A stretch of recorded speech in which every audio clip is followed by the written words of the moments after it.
बिस्मिल्लाहिर्रहमानिर्रहीम, अस्सलाम वालेकुम। Welcome back to CMA। कल हमने ओरिएंटेशन की, कल हमने जो है वो बड़ी मोटिवेशनल बातें की। कल हमने कहा कि यार CMA पास कर लो तो बड़ी जो है वो फायदा हो जाएगा, बड़ा मजा आएगा, जो है वो CA जो है वो आपका आगे बढ़ेगा। आज हमने पढ़ाई करनी है, और पढ़ाई हमने क्या करनी है ये भी हमने जो है वो कल ही डिसाइड कर लिया था। कोई मुझे याद दिलाएगा आज हमने पढ़ना क्या है?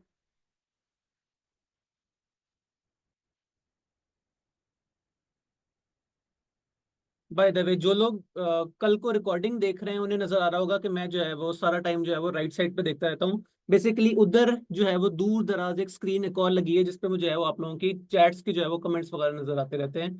तो मैं बेसिकली उधर से आप लोगों के रिप्लाईज पढ़ रहा हूँ। अवाम ने कमेंट्स में बहुत सारा लिखा, decision making, RCDM RCDM। Very nice. इसका मतलब ये आप लोग जो है वो इस नियत से हैं कि हमने आज बहुत सारी डिसीजन मेकिंग करनी है। अब एक चीज इस पे मैंने कल भी जोर दिया था, वो ये कि आप में से दो तरह के लोग हमारे दरमियान मौजूद हैं। वो लोग जिन्होंने रिजल्ट आने के बाद सोचा कि यार CMA भी सुनने में कोई अच्छी चीज लग रही है, ऐसा करते हैं पढ़ के देखते हैं कैसा सब्जेक्ट है। और खुदा ना खास्ता मतलब क्या कहना चाहिए, अनफॉर्चुनेटली कुछ लोग ऐसे भी हैं जिन्हें ICAP ने कहा कि तुमने CMA का पेपर दिया था लेकिन पेपर चेक करके मजा नहीं आया, ऐसा करो दोबारा दो।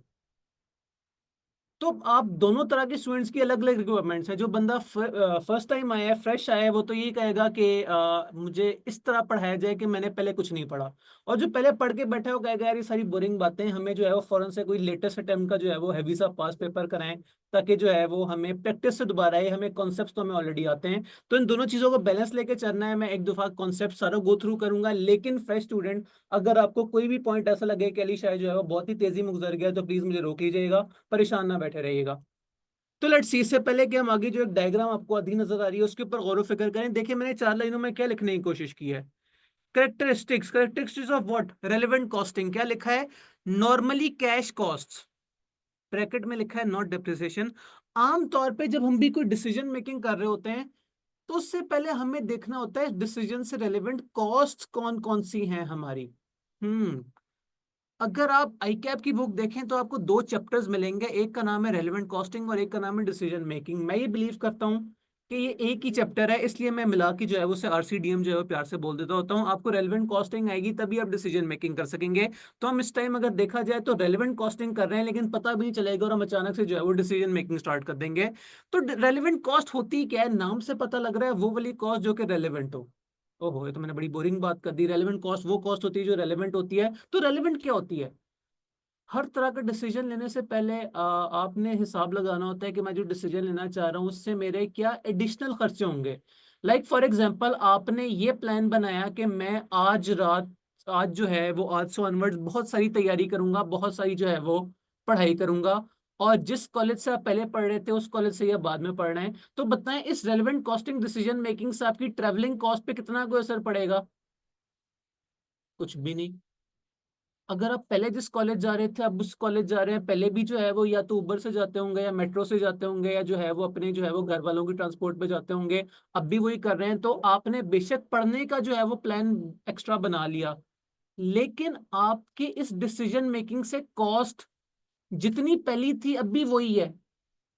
तो रेलेवेंट कॉस्ट क्या होगी? कुछ भी नहीं। कुछ कुछ लॉजिक समझ आ रही है? कोशिश करता हूँ आमतौर पे जो है वो डेली लाइफ की एग्जांपल दूं, फिर जो है वो हम बिजनेस की तरफ जाएं।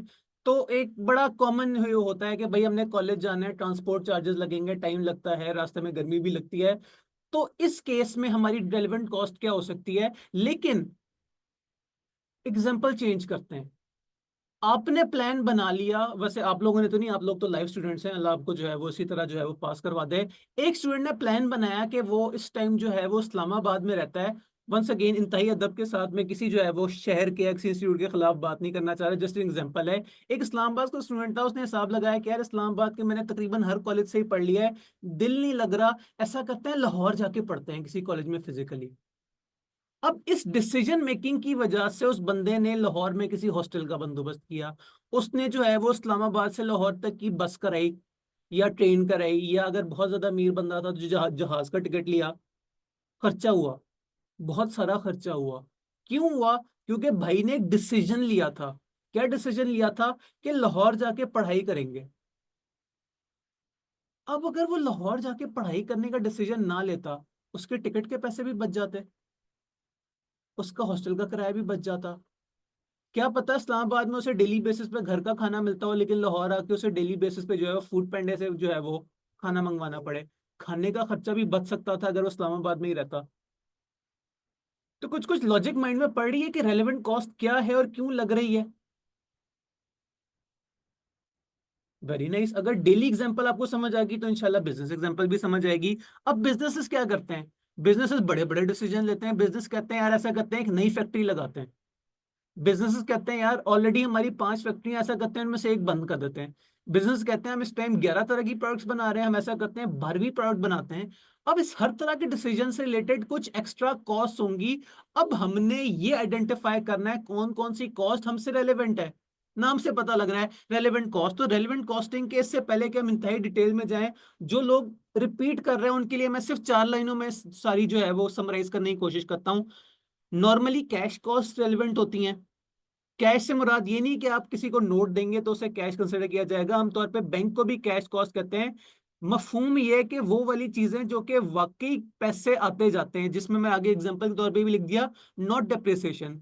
डिप्रिसिएशन हो गई, इम्पेयरमेंट लॉस हो गया। वंस अगेन आप लोग जो अकाउंटिंग पढ़ रहे हैं या पढ़ चुके हैं उन्हें जो है वो बहुत अच्छी तरह पता लग रहा है मैं क्या बातें करना चाह रहा हूँ। इम्पेयरमेंट लॉस हो गए, इस तरह की प्रोविजन जो है वो बैड डेट की प्रोविजन इंक्रीज कर दी।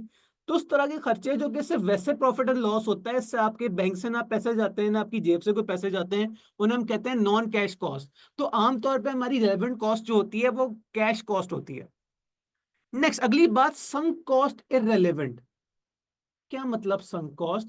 नाम से पता लग रहा है संक। इंग्लिश में संक किसे कहते हैं?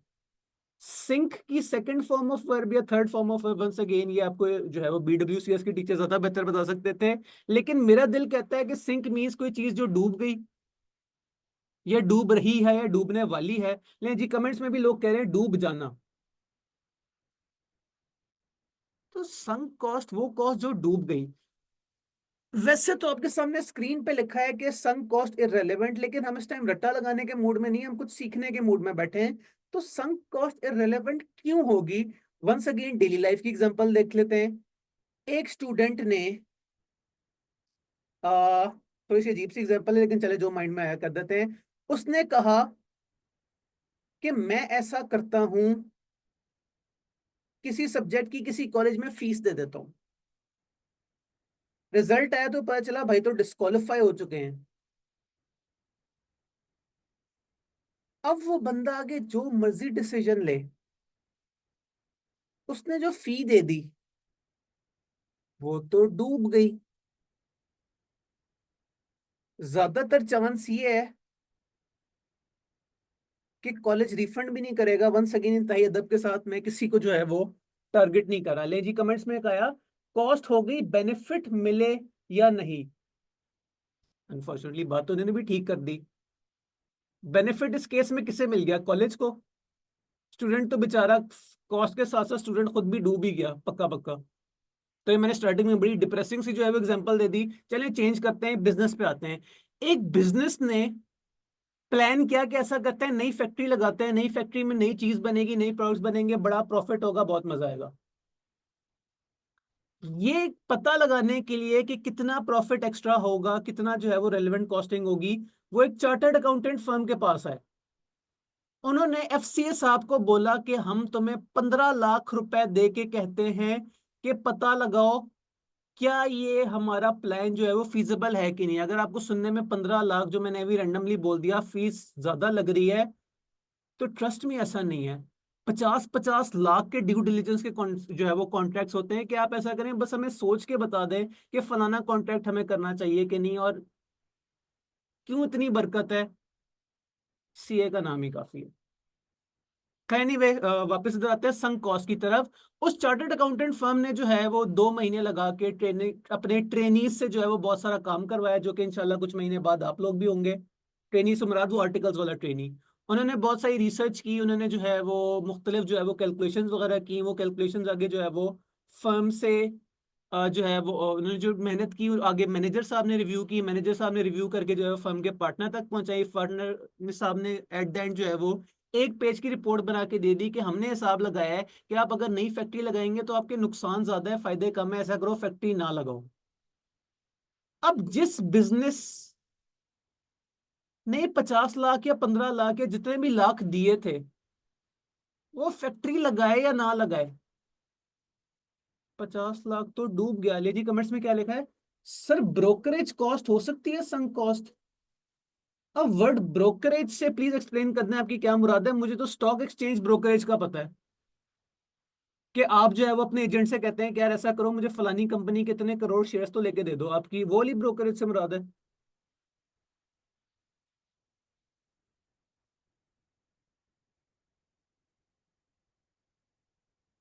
मीनवाइल मैं अगली बात करता हूँ। Fixed cost are irrelevant. मगर क्यों? आपने अपनी फैक्ट्री में फैसला किया कि ऐसा करते हैं, कोई नई प्रोडक्ट बनाते हैं। हम्म। प्रोडक्ट नई बनाए या ना बनाए, बिजली का बिल पहले भी आ रहा था, अब भी आएगा। फैक्ट्री का रेंट पहले भी देना था, अब भी देना है। फैक्ट्री के हेड ऑफिस में लगा हुआ इंटरनेट का बिल पहले भी देना था, अब भी देना है। तो जो चीजें फिक्स है, जो कि आप प्रोडक्ट लगाए या ना लगाए, आप डिसीजन ले या ना ले, आप डिसीजन पॉजिटिव लें या नेगेटिव लें, वो कॉस्ट जो कि फिक्स है, जिसपे असर ही नहीं पड़ता, वो भी रेलेवेंट होगी। नहीं जी, कमेंट्स में आया सर बिल्डिंग के लिए जैसे जो ब्रोकर्स को देते हैं, फिर बाद में हम बिल्डिंग ले लेते हैं, पर ब्रोकर को वो पे करना ही होता है। आ सवाल तो वैसे अच्छा है। डिपेंडिंग ऑन हमें सवाल में इंफॉर्मेशन क्या गिवन है। जिस तरह अगर मैं आपकी जो है वो सवाल को एज इट इज लेके चलूं कि ब्रोकर ने कहा कि भाई बिल्डिंग लेनी है ना, पहले मेरा कमीशन दो, फिर आगे बिल्डिंग की जो है वो बात होगी। इन दैट केस वो जो है कॉस्ट है वो अनअवॉइडेबल है। आप अगर बिल्डिंग लेते हैं तो आपको साथ वो अनअवॉइडेबल कॉस्ट भी देनी पड़ेगी। लेकिन अगर आप वो बिल्डिंग देते लेते ही नहीं, परचेज करते ही नहीं, तो क्या आपने ब्रोकर को वो वाले पैसे दिए होंगे? अगर आप बिल्डिंग लो या ना लो, ब्रोकर को फिर भी पैसे देने, तो वो संक कॉस्ट है। कमीशन तो अलग चीज होती है ना। कमीशन तो परसेंटेज में होता है। अगर आपने कोई चीज खरीदी, उसका जो है वो ब्रोकर साहब आगे से कहेंगे यार ऐसा करो, इसका 1% मुझे दे दो, तो जाहिर सी बात है आप कोई चीज परचेज ही नहीं करेंगे, तो किस चीज का 1%? लेकिन हाँ, अगर फिक्स्ड हो, वो कहे यार तुम बिल्डिंग खरीदो ना यार खरीदो, मैं तुम्हारे साथ जो है वो पूरा दिन जो है वो धूप में जो है वो घूमता फिरता रहूं, तुम्हारे साथ जो है वो मैं इतने सारे जो है वो रियल एस्टेट ऑफिस गया हूं, मैं धूप में जो है वो बिल्डिंग की लोकेशन तक गया था तुम लोगों के साथ, मेरी कोई कॉस्ट है? तो जहां वंस अगेन मैं इसी पॉइंट से लिंक कर रहा हूं, जहां अगली चीज फिक्स हो गई, जहां ब्रोकर ने कहा भाई तुम चीज लो या ना लो, मैं 5 लाख रुपए लूंगा, फिक्स्ड है, संक है, इररेलेवेंट है। Next, incremental cost relevant. बंदा पूछे इंक्रीमेंटल क्या होता है, तो आगे मैंने उर्दू में लिखने की कोशिश की कि उर्दू इंक्रीमेंटल क्या होता है। हर वो कॉस्ट जो सिर्फ इसी प्रोजेक्ट की वजह से लगेगी। फॉर एग्जाम्पल, बिजनेस ने फैसला किया कैसा करते हैं, नई फैक्ट्री में नई तरह की प्रोडक्ट बनाते हैं। अब अगर तो फैक्ट्री नहीं ली जाएगी, तो हर खर्चा जो उस फैक्ट्री में होगा वो इंक्रीमेंटल होगा। आप पहले एक फैक्ट्री का बिल देते थे, अब दो फैक्ट्रीज का बिल दिया करेंगे। जो पहली फैक्ट्री का बिल है वो तो फिक्स है, वो तो आप नई फैक्ट्री लगाए ना लें वो तो फिर भी देना पड़ेगा। लेकिन जो आपने अगली फैक्ट्री खरीद ली, उसका बिल देना पड़ेगा, उसका रेंट देना पड़ेगा, उसमें बहुत सारे मजदूर होंगे, उन्हें रोटी खिलानी पड़ेगी, बड़े सारे खर्चे होंगे। ये सारे खर्चे क्यों हैं? क्योंकि आपको शौक हुआ था कि नई फैक्ट्री खरीदते हैं, बड़ा मजा आएगा, बहुत सारा प्रॉफिट होगा। तो हर वो चीज जो कि आपके अमाल का नतीजा है, आपकी डिसीजन मेकिंग से जो हो वो होगी या सेव होगी, दैट इज इंक्रीमेंटल। होपफुली अब तक जो मैंने मोटी मोटी बातें की हैं वो समझ आ रही होंगी। अब मैं जो है वो इससे भी ज्यादा डिटेल में उतरने के मूड में हूँ।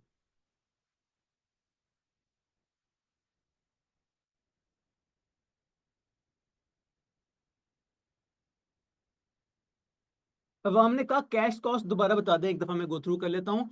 हर एक मिनट, आसान तरीका। हर वो चीज जिससे आपके वॉलेट से 1,000 का नोट नहीं निकलता, या आपके बैंक से कोई पैसे नहीं कटते, वो चीज नॉन कैश होती है। For example depreciation, for example impairment loss, for example provision of bad debt increase करना, या इवन बैड डेट इटसेल्फ भी, किसी ने आपके पैसे नहीं दिए तो आपके वॉलेट से जो है वो 1,000 का नोट गायब तो नहीं हो जाएगा, या आपके बैंक से कोई 200 रुपए का जो है वो बैंक चार्जेस तो नहीं काट लेगा। तो हर वो चीज जिससे डायरेक्ट बैंक या कैश, चलो अकाउंटिंग की जबान में बात करता हूँ, हर वो चीज जिससे कैश या बैंक क्रेडिट नहीं हो रही वो आपकी नॉन कैश कॉस्ट होती है। तो इसको ऑपोजिट कर लें, हर वो चीज जिससे आपका बैंक या कैश क्रेडिट हो रहा है वो कैश कॉस्ट है। तो आप लोग अकाउंटेंट्स हैं, इससे जो है वो आई एम वेरी होपफुल कि अब तो कॉन्सेप्ट 100% क्लियर हो गया होगा। अब हमने कहा ये स्लाइड्स ग्रुप में शेयर होंगी, इसके जो है वो मल्टीपल जवाब है। पहली बात ये कि मेरे स्टूडेंट जो प्री बैच के हैं वो तो बहुत तेज हैं, वो स्लाइड्स जो है वो आने का नौबत ही नहीं देती, वो साथ साथ खुद ही स्क्रीनशॉट्स लेते जाते हैं, लेकिन स्टिल स्लाइड्स में भी जो है वो ग्रुप में अपलोड कर देता होता हूँ। लेकिन वंस अगेन ग्रुप जो पेड वाला है उस तक मेरी एक्सेस है, वहां मैं शेयर कर दूंगा। जो नॉन पेड वाला ग्रुप है, इस दफा मुझे इंतजामिया ने स्ट्रिक्टली कहा है कि सर जी वो हमारा मसला है, उधर जो है वो क्या इन्फॉर्मेशन शेयर करनी है क्या नहीं करनी है वो हमारा काम है। तो मैं पेड वालों में डेफिनेटली कर दूंगा लिंक शेयर, बल्कि आज ही कर दूंगा।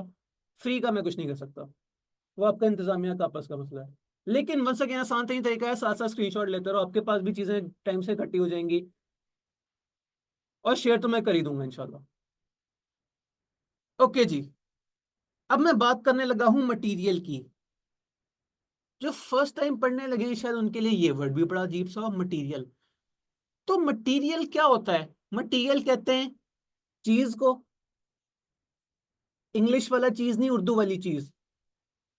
हर वो चीज जो कि चीज होती है उसे मटेरियल कहते हैं। आपको एग्जांपल बिल्कुल ही मजे की लगी होगी, कोई और एग्जांपल की बात कर लेते हैं। अब फिजिकल क्लास का एक बड़ा जो है मैंने कॉमन चीज नोटिस किया, टीचर्स ना पढ़ा रहे होते हैं, उनके सामने इतने सारे स्टूडेंट्स बैठे होते हैं, उनके सामने जो है वो चेयर मेज कुर्सियां वगैरह पड़ी होती हैं, तो वो ज्यादातर टीचर एग्जाम्पल देते होते हैं चेयर की। अब मेरा मसला ये है, मैं इस टाइम अकेले से स्टूडियो में बैठा हूँ, मेरे सामने चेयर तो कोई नहीं पड़ी, हाँ मेरे सामने कैमरा पड़ा है। तो हम कैमरे के मटेरियल की बात कर लेते हैं। ये कैमरे की अगर मैं बात करूं, ये जो कैमरा है इसमें क्या लगा है? इसमें प्रैक्टिस में कुछ जो है वो प्लास्टिक लगी होगी, इसके अंदर कुछ इलेक्ट्रॉनिक कंपोनेंट्स होंगे, कुछ कॉपर के तार होंगे, कुछ जो है वो लेंस होंगे, कुछ शीशा होगा, इसमें बड़ा कुछ होगा। तो हर वो चीज जो कि आपको ये कैमरा बनाने के लिए इस्तेमाल हुई, that will be called material. Material में अभी हमने बात की क्या, प्लास्टिक आ सकता है, मेटल आ सकता है, लेंस आ सकता है, चिप्स आ सकती हैं। चिप्स वो खाने वाली चिप्स नहीं, वो micro chips, micro processor type chips वगैरह।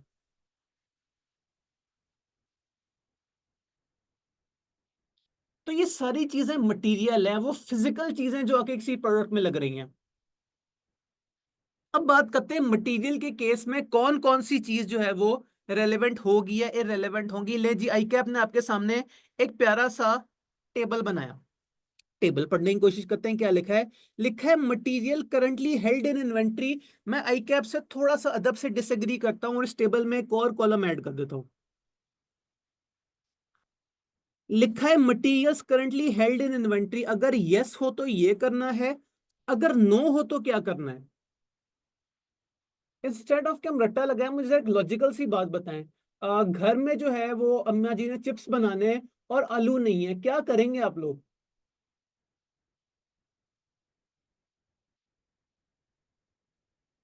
अवाम ने कहा परचेज कर लेंगे, बड़ी जो है वो लॉजिकल बात की आपने, बिल्कुल सही कहा आपने। इससे मैं लिख दूं बाय या परचेज। किस रेट से परचेज करेंगे? वो रेट जो कि आपके दिल में चल रहा है, या वो रेट जितने आपकी जेब में पैसे हैं, या वो वाला रेट जो दुकानदार आपको देगा? अवाम ने कहा market rate. In other words वो चीज आप परचेज कर लेंगे मार्केट रेट पे। तो बताया इसमें कोई मुश्किल बात थी? आपको कोई चीज चाहिए, आपके पास चीज नहीं है, आप मार्केट से खरीद के ले आए। इससे सिंपल बात तो कोई हो नहीं सकती। तो ये मैंने इस टेबल में राइट साइड पे एक और जो है वो कॉलम क्रिएट कर लिया। बातें सीधे उस रास्ते पे जो आई कैप पे हमें चलाना चाह रहा था। लिखा है materials currently held in inventory, अम्मा जी ने चिप्स बनाने और घर में आलू भी पड़े। ओके, बहुत अच्छी बात है, यस। अब आगे दो और जो है वो डब्बे आ गए, एक जगह लिखा है यस, एक जगह लिखा है नो। उस यस नो से पहले क्या लिखा है? लिखा है are the materials in regular use. क्या अगर चिप्स नहीं बनेंगे तो आलू से कोई और डिश भी बन सकती है?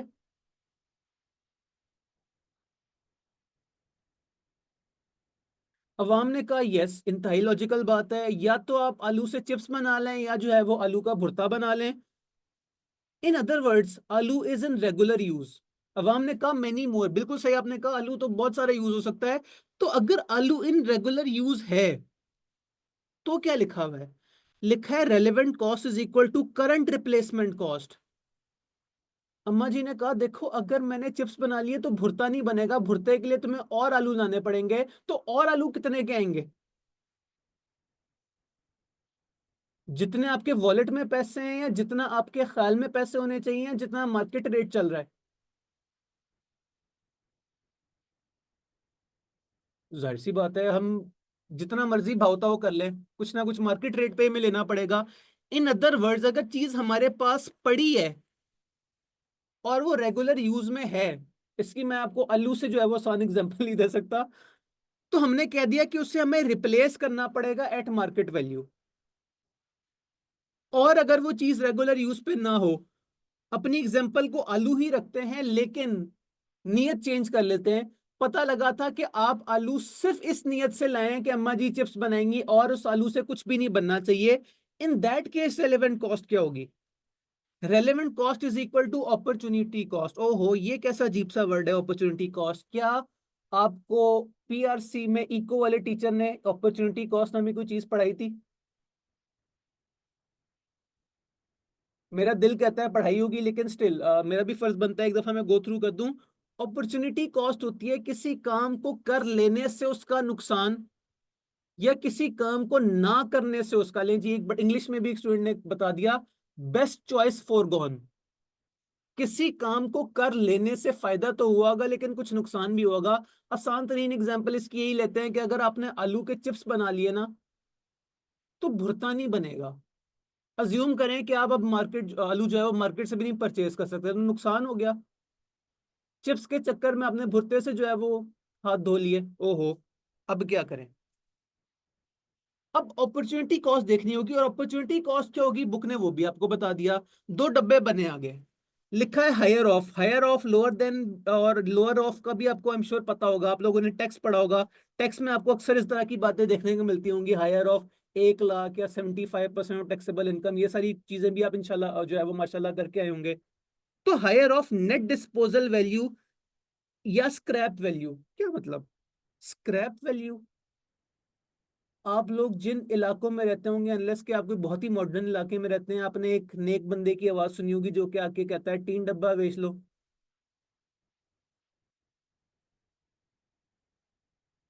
लेकिन वो तो डेली बेसिस की बात है। जब कंपनीज की बात होती है तब वो 3 डब्बा नहीं, तब पूरे पूरे बिजनेस होते हैं जिनका काम होता है 3 डब्बा इकट्ठा करना। लेकिन at a large case, like for example, आपने बहुत सारे सवाल जो है वो अकाउंटिंग में किए होंगे कि कंपनी ने जो है वो 50 लाख का जनरेटर खरीदा, उसकी यूजफुल लाइफ है 5 इयर्स, और यूजफुल लाइफ के बाद हम उसे कर देंगे डिस्पोज। इसके पीछे लॉजिक क्या होती है? इसके पीछे लॉजिक ये होती है कि जब आपने अपनी फैक्ट्री के लिए कोई भी चीज खरीदी है, तो उससे बिगड़ा जाएगा अगले 5 साल या 10 साल जो भी उसकी यूजफुल लाइफ है, और 5 साल बाद उस चीज की हालत खराब हुई होगी, उसका हशर हुआ होगा। अगर आपने आज कोई चीज 20 लाख की खरीदी है, तो शायद 5 साल बाद आपको उसका 1 लाख भी ना मिले। आप किसी बिजनेस से रब्ता करेंगे और बिजनेस आके जो है वो उस जनरेटर के टुकड़े टुकड़े कर देगा, और उन टुकड़ों टुकड़ों को जो है वो तोल के ले जाएगा कि भाई 1 किलो के हिसाब से मैं आपको 500 रुपए दूंगा, बेचना है तो बताओ। तो पता चला ये आपने जो 20 लाख का जनरेटर खरीदा था, ये आपको 5 साल बाद 20 लाख रुपए में डिस्पोज करना पड़ रहा है। लेकिन यार जीरो से तो बेहतर है कोई चीज आप डस्टबिन में डाल दें, उससे कहीं बेहतर है 20,000 रुपए की स्क्रैप कर दें। लेकिन जनरेटर तो मैं बहुत आगे पहुंच गया, इस टाइम हम बात कर रहे हैं मटेरियल की। मटेरियल के केस में स्क्रैप वैल्यू से हमारी मुराद क्या हो सकती है? फिर आलू की बात कर लेते हैं। हमने चिप्स खाने थे, लेकिन पता लगा कि अगर हम चिप्स खा लें तो एक और डिश नहीं बन सकेगी। इन अदर केस हमारी अपॉर्चुनिटी कॉस्ट क्या होगी? Higher of net disposal value, scrap value. अब थोड़ा सा हमें मजबूरन एग्जांपल जो है वो चेंज करनी पड़ेगी, क्योंकि खाना जाया करना थोड़ी सी जो है वो बदतमीजी वाली बात होती है। स्टिल अगर हम कोई ऐसी चीज है जो कि चूंकि वो रेगुलर यूज में नहीं है, तो हम उसका भुर्ता नहीं बना सकते, हमें उसे सस्ते दामों जो है वो बेचना पड़ेगा। लाइक फॉर एग्जाम्पल, आपने जो है वो अकाउंटिंग में IS2 के बहुत सारे सवाल किए होंगे, आपने इस तरह की एडजस्टमेंट्स देखी होंगी कि NRV जो है वो खराब होगी। एक चीज जो है वो 100 रुपए की कॉस्ट पे थी, उसकी NRV है 80 रुपए। इन अदर वर्ड्स आप 100 रुपए की चीज 80 रुपए में बेच रहे हैं, नुकसान कर रहे हैं अपना। नुकसान कर रहे हैं कि फायदा कर रहे हैं? 100 रुपए की चीज है, आप 80 रुपए पे मजबूरी की हालत में बेच रहे हैं। कुछ लोग कह रहे हैं लॉस, ज्यादातर लोग कह रहे हैं लॉस। मैं कहूं तो ना लॉस है ना प्रॉफिट है, दोनों चीजें। कैसे भला? लॉस इस हिसाब से कि 100 की चीज आपको 20 की बेचनी, 100 की चीज आपको 80 की बेचनी पड़ रही है, तो आपको पर यूनिट जो है वो लॉस हो रहा है। लेकिन बेनिफिट किस तरह से? यार मुफ्त में बेचने से तो बेहतर है, कम से कम यार 80 रुपए ही मिल रहे हैं, something is better than nothing. तो डिपेंडिंग ऑन पर्सपेक्टिव आप कह सकते हैं कि बेनिफिट भी है लॉस भी है। तो इन एनी केस आप उस चीज को जो सस्ते दामों में बेच सकते थे, उसे हमने प्यार से बोल दिया स्क्रैप वैल्यू। ले जी, कमेंट्स में एक लंबा सारा मैसेज आया है। आलू का भुर्ता और चिप्स दोनों बन सकते हैं, बट पूरे आलू का भुर्ता बनाते हैं तो बाद में उसकी चिप्स नहीं बन सकती। बिल्कुल, मैं भी तो तकरीबन यही कह रहा हूँ। ऑन वन हैंड उस आलू को हम सस्ता बेच सकते थे या जाया कर सकते थे, बुरी बात वैसे कहना नहीं चाहिए, लेकिन अगर हम आलू को जो है वो, आपने अम्मी से कहा कि नहीं अगर आप चिप्स नहीं बना रही तो मैं आलू जो है वो 7 हमसायों को जो है वो 50 रुपए में बेच दूंगा। तो इन एनी केस ये स्क्रैप वैल्यू थी, 50 रुपए। ऑन द राइट साइड क्या लिखा है? Net benefit from alternate use. आप ना भुर्ता बनाए ना आलू बनाए, को तीसरी चीज बना लें, उससे हमारा क्या फायदा होगा, क्या नुकसान होगा? लेट्स अज्यूम कि आपने जो है वो उन आलू की कोई तीसरी डिश बना ली और साथ जो है वो हमसायों को 60 रुपए की बेच दी। कच्चे आलू आप 50 की बेच रहे थे, और जो चीज आपने बना के दी उसके ऊपर आपने कोई केचप शेटअप डाला होगा, उसका जो है वो उसकी जो है वो प्लेट में सजा के रखा होगा, तो उसकी जो है वो वैल्यू 10 रुपए से बढ़ गई कच्चे आलू के मुकाबले में।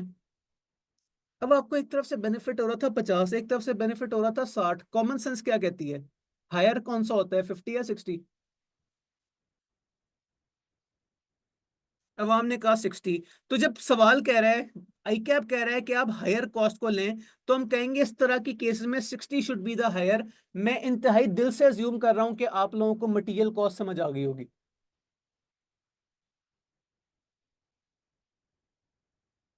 वंस अगेन कॉन्सेप्ट में तो हम इतना ही जा सकते हैं, आगे जो हम सवाल करेंगे तो इंशाल्लाह और बेहतर हो जाएगा काम। आगे चलते हैं, आगे अगली बात हो रही है ओवरहेड्स की। ओवरहेड्स का मैंने जो है वो 2 लाइनों में स्लाइड्स पूरी कर दी हैं। 2 लाइनों में लिखा क्या है? लिखा है overheads variable, always relevant unless question mentions. टोटका, वेरिएबल ओवरहेड्स हमेशा रेलेवेंट होंगे। आगे ब्रैकेट में मैंने क्या लिखा? Unless question mention. अगर सवाल खुद मुंह उठा के कह दे कि वेरिएबल ओवरहेड्स जो है वो नहीं है रेलेवेंट, तो हमें क्या जरूरत है सवाल से जो है वो इख्तलाफ करने की? अब यहाँ जो लोग फ्रेश है सर, उनको ये वर्ड तंग कर रहा हो, ये ओवरहेड्स होते क्या है? तो ओवरहेड्स कहते हैं डायरेक्ट लेबर और डायरेक्ट मटेरियल के अलावा तमाम उन खर्चों के जो कि चीज को बनाने में लगा। फॉर एग्जाम्पल फैक्ट्री के चौकीदार के पैसे। मगर क्यों? क्या चौकीदार ने कोई एक भी प्रोडक्ट अपने हाथ से बनाया? नहीं। तो चौकीदार हमारे लिए रेलेवेंट क्यों है? क्योंकि अगर चौकीदार अंकल ना होते तो शायद हमारे मजदूर जो है वो अनसिक्योर अनसिक्योर फील करते और प्रोडक्ट ना बना पाते। या अगर चौकीदार अंकल ना होते तो डेली बेसिस पे जो है वो कोई गन लेके आता और हमारा जो है वो सारा मटेरियल उठा के ले जाता, या हमारे कोई लेबर को गोली मार के चला जाता।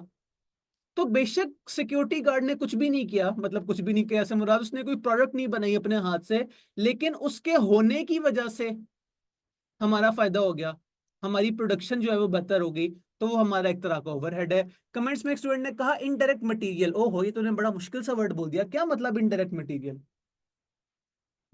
आपस की बात है, अभी पिछले दिनों ना मैं CMADZ के जो रिस्पेक्टेबल टीचर FR1 पढ़ाते हैं, उनकी मैं जो है वो स्टूडियो के पास बैठा था, तो मुझे ना उसकी उनकी क्लास से ना आवाज आई। वो ना एग्जांपल देते हैं इनडायरेक्ट मटेरियल की, उन्होंने इतनी मजे की एग्जांपल दी ना इनडायरेक्ट मटेरियल की कि मैंने कहा इंदर से मैं भी ये दिया करूंगा। वो हमें बता रहे थे नान, आई एम सो सॉरी, नान बनाते हुए इंग्रेडिएंट्स जो है वो डायरेक्ट क्या होते हैं, इंग्रेडिएंट क्या होंगे। उन्होंने कहा आप आटा गूंथते हैं, रोटी बनाते हुए आटा यूज होता है, आटा डायरेक्टली यूज होता है, आप रोटी को खाते हैं तो जो है वो, आई एम सो सॉरी मैं थोड़ा सा ज्यादा अनप्रोफेशनल कर रहा हूँ, ऐसा करते हैं रोटी की एग्जांपल साइड पे रखते हैं, कोई प्रोफेशनल बात ही करते हैं। आपने कैमरा बनाया, कैमरे के अंदर प्लास्टिक लगा, शीशा लगा, अंदर चिप्स, इलेक्ट्रॉनिक चिप्स लगी, लेकिन एट द एंड क्या पता किसी ने कैमरे पे आके पॉलिश भी की हो, या कैमरे को जो है वो प्लास्टिक के जो है वो रैपर में डाल के दिया हो। तो प्लास्टिक का रैपर या ऊपर की गई polish is not a part of camera, लेकिन एक मटेरियल चीज थी जो कि आपने लगा ली कैमरे के ऊपर। तो इस तरह की चीजों को हम प्यार से बोल देते हैं इनडायरेक्ट। तो इनडायरेक्ट कॉस्ट को हम प्यार से बोलते हैं वेरिएबल। तो ये सॉरी ओवरहेड्स। तो ये ओवरहेड्स मैंने गो थ्रू जो है वो फ्रेश स्टूडेंट्स के लिए किए हैं, और जो पुराने लोग हैं, वंस अगेन पुराना मैं इंतहाई अदब से कहता हूँ, किसी का जो है मकसद दिल दुखाना नहीं है। तो वो वाले ओवरहेड जो कि वेरिएबल है, वेरिएबल से मुराद अब ज्यादा कैमरे बनाएंगे ज्यादा पॉलिश लगेगी, अब ज्यादा कैमरे बनाएंगे ज्यादा प्लास्टिक के थैले यूज होंगे, तो वो चीज वेरिएबल है। कॉमन सेंस कहती है कि हर तरह का वेरिएबल खर्चा रेलेवेंट होता है, अनलेस क्वेश्चन बता दे, अनलेस क्वेश्चन खुद मुंह से कहे कि यार ये रेलेवेंट नहीं है, इसे इग्नोर करो। और फिक्स फिक्स के आगे में मैंने एक ही लाइन में जो है वो सारी बात करने की कोशिश की है कि भाई फिक्स जो है वो नॉर्मली इररेलेवेंट होता है, अनलेस सवाल खुद बताए। तो ओवरहेड्स का ट्रीटमेंट याद रखना तो बहुत इजी हो गया। स्क्रीन देखे बगैर एक दफा मेरे साथ रिपीट करें। वेरिएबल हमेशा रेलेवेंट अनलेस सवाल बता दे। फिक्स्ड हमेशा रेलेवेंट अनलेस सवाल बता दे। अब सवाल में तो आगे टेंशन क्रिएट करनी है ना। सवाल कोई ना कोई अवाम ने, अच्छा अवाम ने कहा स्टेप फिक्स्ड कॉस्ट, उसकी भी बात कर लेते हैं। स्टेप फिक्स्ड कॉस्ट ऐसी कॉस्ट होती है जो कि रेंज तक फिक्स रहे और रेंज के बाद चेंज हो। फॉर एग्जाम्पल, लेट्स अज्यूम कोई एक आपने वेयर हाउस किराए पे लिया हुआ है। उस वेयर हाउस की शर्त ये है, वेयर हाउस तो आप जानते हो ना कि गोदाम। उस वेयर हाउस के ओनर ने कहा अगर आप इस वेयर हाउस में जो है वो 0 से लेके 1 लाख kg तक की जो है वो गुड स्टोर करेंगे तो मैं आपसे रेंट लूंगा 1 लाख रुपए। अगर आप 1 लाख से लेके 2 लाख किलो की चीजें स्टोर करेंगे तो मैं आपसे बिल लूंगा पर मंथ 2 लाख। और इस तरह से ऑनवर्ड्स 2 लाख से 3 लाख पे मैं आपसे बिल लूंगा पर मंथ 300 के। इस तरह की केसेस को हम प्यार से बोलते हैं स्टेप फिक्स्ड कॉस्ट। इसमें ये जो लाख 2 लाख 3 लाख है ये ना वेरिएबल है ना फिक्स्ड है। तो अगर मैं आप लोगों से एक मासूमाना सा सवाल करूं कि आपने 1.5 लाख किलो का सामान जो है वो इस वेयर हाउस में रखवाया, तो मुझे बताएं बिल कितना बनेगा, लाख, 2 लाख, 3 लाख या 1.5 लाख?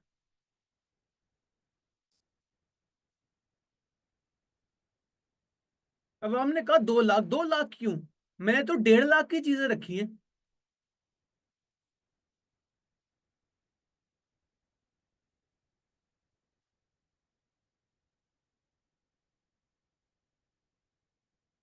क्योंकि ओनर ने बोल दिया था कि 1 लाख से 2 लाख की रेंज है, आपका बिल बनेगा 2 लाख रुपए। अब आप इस वेयर हाउस में 1,59,999 किलो की चीजें रखें, या जो है 1,99,999 किलो की चीजें रखें, या 1 लाख और 002 चीजें रखी, चारों केसेस में आपका बिल 2 लाख बनेगा, क्योंकि एक रेंज जो है वो फिक्स हुई भी थी। तो उस तरह के खर्चों को कहते हैं स्टेप फिक्स कॉस्ट। उम्मीद करता हूँ सबको समझ आई होगी। Very nice. आगे चलते हैं। Excuse me. नेक्स्ट है हमारे पास लेबर। वैसे तो हमारे सिलेबस में एक पूरा चैप्टर है जिसका नाम है लेबर, लेकिन इस टाइम हम डिसीजन मेकिंग की नियत से हैं और लेबर जो है वो हम थोड़ा आगे जाके कर लेंगे, तो लेबर की बेसिक्स की बात कर लेते हैं। बाकी इससे ज्यादा डिटेल जो है वो लेबर के चैप्टर में जाके देख लेंगे। तो लेबर के केस में किस किस तरह की सैलरीज हो सकती हैं देखा जाए तो यहाँ 3-4 लाइन। एक मिनट, कमेंट्स में किसी ने कुछ लिखा, सर्टेन लेवल पर आने के बाद डायरेक्टली ज्यादा बढ़ जाएगी स्टेप फिक्स कॉस्ट। हाँ बिल्कुल ऐसा ही है। ओनर अंकल आके देखेंगे वेयर हाउस के, अच्छा 1.5 लाख का सामान रखा है, लो जी 2 लाख का बिल है, पैसे दो। तो जो है वो ओनर खुद आके जो है वो आपसे बिल निकलवा लेगा। अच्छा जी, लेबर में देखा जाए तो 3-4 तरह की लाइनें लिखी हैं। अब इसके पीछे थोड़ा सा आपको अगर मैं बैकग्राउंड दूं, हमारे पास जो आई कैप के सवाल आते हैं वो ज्यादातर जो है वो पाकिस्तानी पर्सपेक्टिव के होते हैं। तो अगर आप, वंस अगेन ऐसे बहुत कम लोग होते हैं, आप अगर कोई इंटरनेशनल सवाल देखें, कोई एसीसी का क्वेश्चन देखें, या वैसे ही जो है वो कोई अदर देन आई कैप सवाल देखें, वहां ज्यादातर बात होती है या इवन सीएमए की बात ना करें, ओवरऑल भी बात करें, आप अंग्रेजों से पूछे, अंग्रेज इस तरह की बातें करते हैं कि आर सैलरी इज इतने जो है वो $1000, इतने डॉलर पर आवर। बाहर के मुल्कों में पर मंथ से ज्यादा पर आवर पे फोकस किया जाता है। बाहर के मुल्कों में पर आवर रेट या पर डे रेट अमीरों का भी होता है, गरीबों का भी होता है। अगर पाकिस्तानी कल्चर की बात करें तो आमतौर पे कोई अमीर बंदा होगा, वो बताएगा कि मेरी महीने की सैलरी इतने लाख है। और किसी गरीब बंदे से पूछें, वो कहेगा मेरी दिहाड़ी जो है वो $1000, $2000। तो हम जिस तरह के सवालों से जो है वो पाला पड़ रहा होगा, जो सीनियर लेवल का बंदा होगा, कोई सुपरवाइजर होगा, कोई मार्केटिंग एग्जेक्टिव होगा, आपको उस तरह की बातें देखने को मिलेंगी कि उस बंदे की फिक्स कॉस्ट है इतने लाख रुपए पर मंथ या इतने लाख रुपए पर डे। और जो लोअर स्टाफ की बात हो रही होगी, आपको इस तरह की बातें देखने को मिलेगी कि मजदूरों को मिलता है ₹150 पर आवर, या ₹150 पर यूनिट, या ₹250 पर यूनिट, या ₹1000 पर यूनिट, या ₹1000 पर आवर। तो अब ये इसने जो मैंने लंबी चौड़ी तकरीर की है between per month and per hour या पर यूनिट, इसका एट द एंड हमने रिजल्ट क्या निकालना है। देखिए पहली लाइन में क्या लिखा है, लेबर के नीचे पहली लाइन में लिखा है fixed, for example salary based. क्या मतलब, आपने अपने मजदूरों से कहा कि भाई तुम लोगों की सैलरी फिक्स है, आओ फैक्ट्री में काम करो, ₹20,000 पर मंथ मिलेगा। 100 यूनिट्स बनाओ, 200 यूनिट्स बनाओ, 20,000 यूनिट्स बनाओ। कम काम करोगे, ज्यादा काम करोगे, सैलरी मिलेगी 20,000। एक प्रोडक्ट बनाओगे, दो प्रोडक्ट्स बनाओगे, सैलरी मिलेगी 20,000। देखा जाए इस केस में, आप डिसीजन मेकिंग करें या ना करें, आप नई प्रोडक्ट बनाएं या ना बनाएं, मजदूरों से तो आपने कसम खा ली कि मैं 20,000 दूंगा या 25,000 दूंगा, जो भी अमाउंट फिक्स हुई वो दूंगा। तो इस केस में आपकी रेलेवेंट कॉस्ट हो जाएगी जीरो। लॉजिक समझ आ रही है? जब कसम खा ली के 20,000 दूंगा ही दूंगा, तो बेशक मजदूर पूरे महीने फजूल बैठे रहे, वेले बैठे रहे, कोई काम ना करें, जब आपने कसम खा ली मैं पैसे दूंगा, फिर तो देने पड़ेंगे। अगर आज ही हमने एक नया वर्ड सीखा था, वो आप लोग बता दें, एक तरह से वो लेबर कॉस्ट हमारी कौन सी कॉस्ट बन जाएगी? पैसे डूब गए। हाँ, फिक्स्ड भी कहा जा सकता है, संक भी कहा जा सकता है। लेकिन अगली बात करते हैं। अगली बात है कि आपने पर आवर या पर यूनिट, यहां मैं लिख भी देता हूं। अब हम आते हैं लोअर लेवल की तरफ। आप मजदूर से कह सकते हैं मैं आपको पर आवर काम करने के पैसे दूंगा या पर यूनिट काम करने के पैसे दूंगा। अब इस केस में मजदूर कहेगा कि भाई खबरदार, जो आपने मुझे फ्री बैठाया, मैं सारे दिन काम करूंगा, मैं ज्यादा से ज्यादा काम करूंगा ताकि मुझे ज्यादा से ज्यादा पैसे मिले।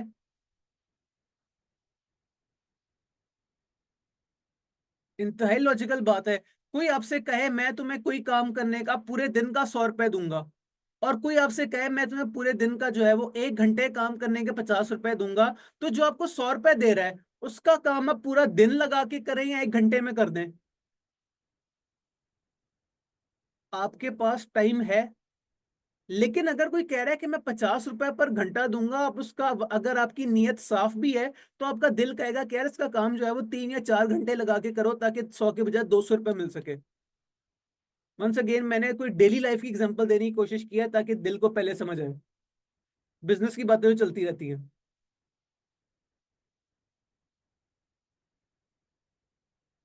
तो जहां पर आर या पर यूनिट की बात हो गई, उस केस में मजदूर जो है वो मेहनत भी ज्यादा करेंगे, ज्यादा सारा काम करेंगे, ज्यादा सारी चीजें बनाएंगे ताकि उन्हें ज्यादा सारे पैसे मिल सके। लेकिन यहाँ एक और बात आ गई, जिसके रेलेवेंट कॉस्ट रिलेटेड। कितनी आपसे रेलेवेंट होगी, कितनी रेलेवेंट जो है वो नहीं होगी। वंस अगेन हमें कुछ कस्में खानी पड़ेंगी। क्या मतलब, ये मैं कैसी बातें कर रहा हूँ? लिखा है idle time available. Idle time available का क्या मतलब है, समझने की कोशिश करते हैं।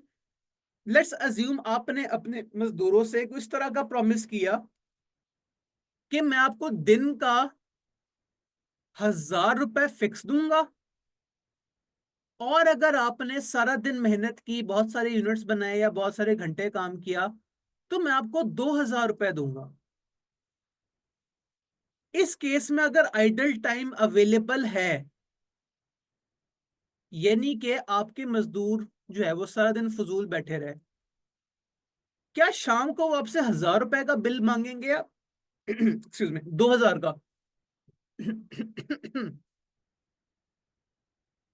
अवाम ने कहा 1,000 का, क्योंकि आपने एग्रीमेंट किया था कि 1,000 रुपए फिक्स्ड है और बाकी 1,000 आपको तब मिलेंगे अगर काम होगा। इन दिस केस अगर आइडल टाइम अवेलेबल था, अब कल की बात करते हैं, कल काम जो है वो बहुत सारा आ गया, लेट्स सी आपने डिसीजन मेकिंग की छोटी सी, और वो डिसीजन मेकिंग ये थी कि कल मैंने मजदूरों से टिका के काम कराना है। अब इस डिसीजन मेकिंग से आपका एडिशनल खर्चा कितना हुआ ये सोचने वाली बात है। अगले दिन आपने मजदूर से टिका के काम करवाया, मजदूर ने आपसे कितने का बिल शाम को क्लेम किया? अवाम ने कहा 2,000 का। अगर ये आप डिसीजन मेकिंग ना करते, आप अगले दिन भी मजदूर से कहते सारा दिन बैठ के जो है वो ऑफिस में एसी में बैठ के जो है वो यूट्यूब पे वीडियोस देखो, तो आपका खर्चा सिर्फ 1,000 का होता।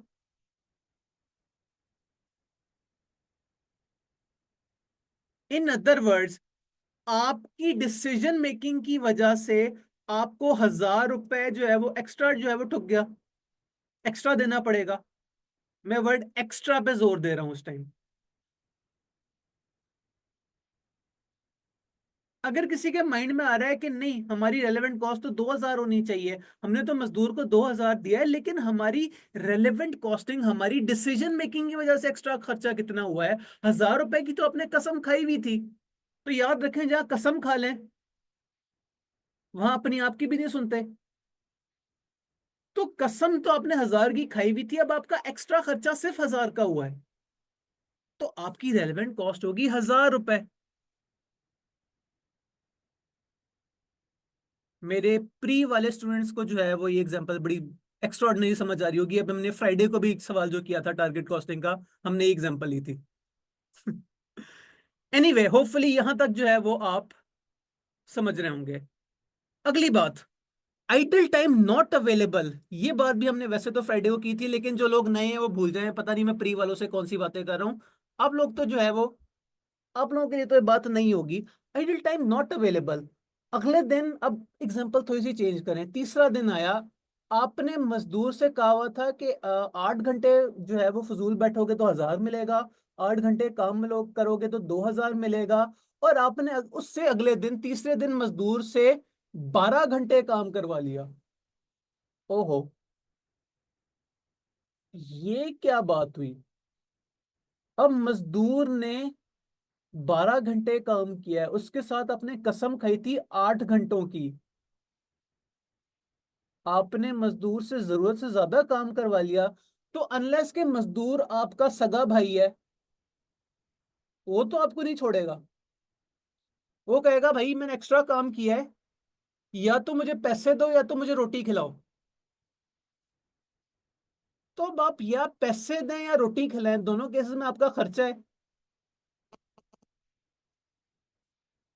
क्या ये खर्चा उस 2,000 रुपए में इंक्लूडेड है, या 2,000 के अलावा एक तीसरी तरह का खर्चा है?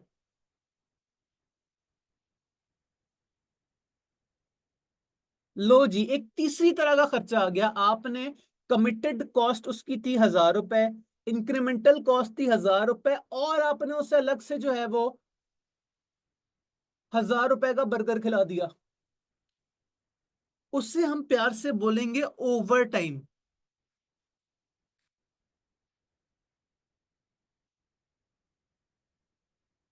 ये सेकंड पॉइंट समझ आया, ओवर टाइम वाला?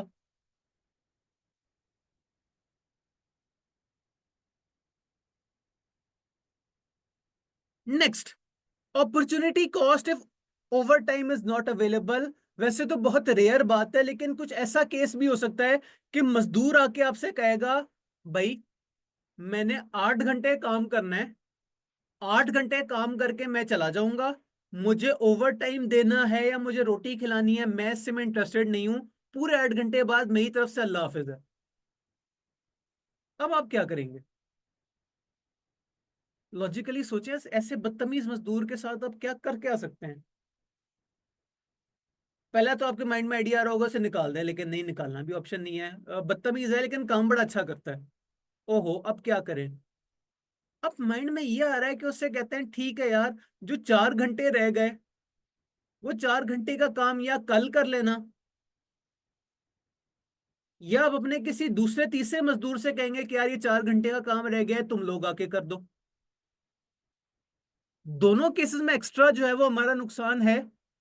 अगर हम मजदूर से कहते हैं यार ये 4 घंटे का काम कल आके कर लेना, तो कल जो सुबह उसने 4 घंटे काम करना था वो लॉस हो जाएगा। तो वो लॉस हमारे लिए रेलेवेंट है। और अगर आप किसी और मजदूर को बुला लेते हैं कि यार ऐसा करो, इस बदतमीज बंदे का जो है वो हिस्से का काम तुम कर लो, तो जो काम वो मजदूर कर रहा था वो जाया हो जाएगा। दोनों केसेस में नुकसान घूम फिर के हमारा है। तो जो हमारा नुकसान हमारे इस डिसीजन मेकिंग की वजह से हो रहा है कि भाई हमने तो जो है वो कल बहुत सारा काम करवाना है अपने मजदूरों से, 12 घंटे का काम करवाना है अपने मजदूरों से, तो दोनों केस में हमारी कुछ ना कुछ अपॉर्चुनिटी कॉस्ट है, वो हमारी हो जाएगी रेलेवेंट कॉस्ट।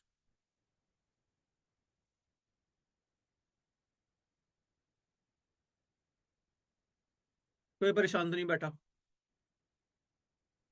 वंस अगेन मैं ये इस पे जो है वो फोकस करना चाहूंगा कि आप कॉन्सेप्ट इस टाइम समझें। इंशाल्लाह न्यूमेरिकल हमने प्रैक्टिस टिका के करनी है। फिलहाल ये कहानियां सुने, ये कॉन्सेप्ट दिल में उतारें, आगे प्रैक्टिस तो होती रहेगी। नेक्स्ट ले जी, मैंने कहा प्रैक्टिस होगी, साथ ही जो है वो स्क्रीन पे आपको थोड़ा सा क्वेश्चन नजर आ गया, इसे इग्नोर करें, फिलहाल पढ़ें। ये देखें क्या लिखा है, टेम्पररी फ्रीलांस और रेट बेस्ड वो कौन लोग होते हैं?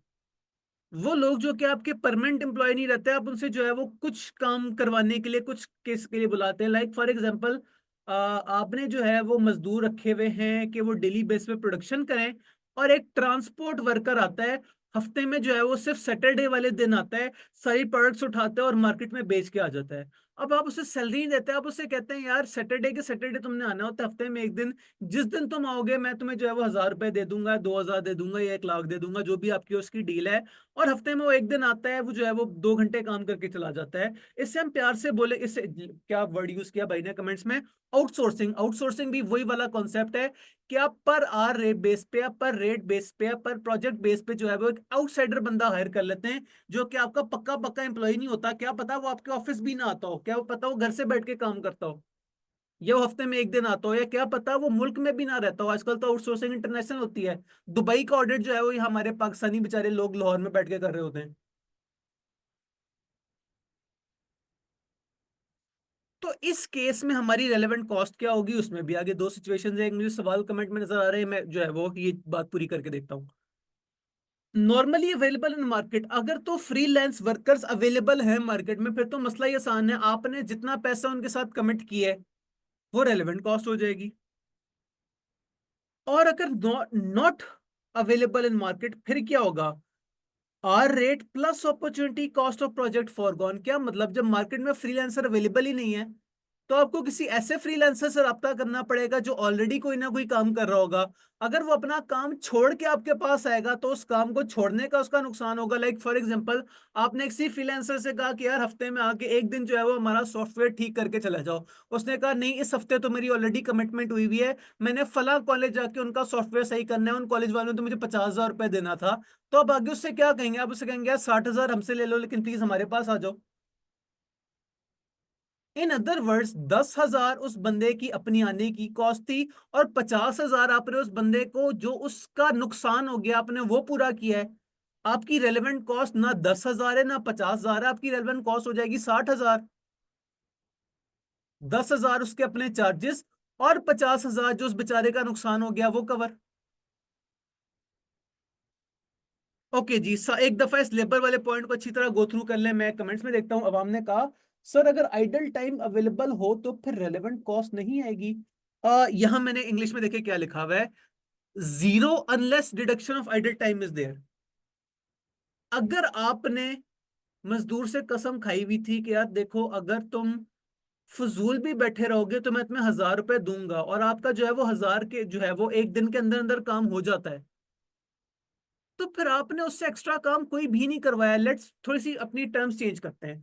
हम कहते हैं मजदूर से कि अगर तुम जो है वो सारा दिन काम नहीं करोगे, तो मैं तुम्हें 2,000 के बजाय सिर्फ 1000 दूंगा। इन दैट केस अगर आप उससे काम नहीं करवाते, आपने 1000 तो देना ही देना है। अब आपने जिस हफ्ते उससे काम करवाया, वो आपसे 2,000 का बिल क्लेम करेगा, आपकी 1000 रुपए की इंक्रीमेंटल कॉस्ट होगी। तो इन अदर वर्ड्स, अगर आइडल टाइम अवेलेबल है और उस आइडल टाइम को आप काम ना करवाने की कोई एडिशनल कॉस्ट नहीं है, फिर आपकी रेलेवेंट कॉस्ट जीरो होगी। कुछ बेहतर हुआ कॉन्सेप्ट, या मैंने आपको और कंफ्यूज कर दिया?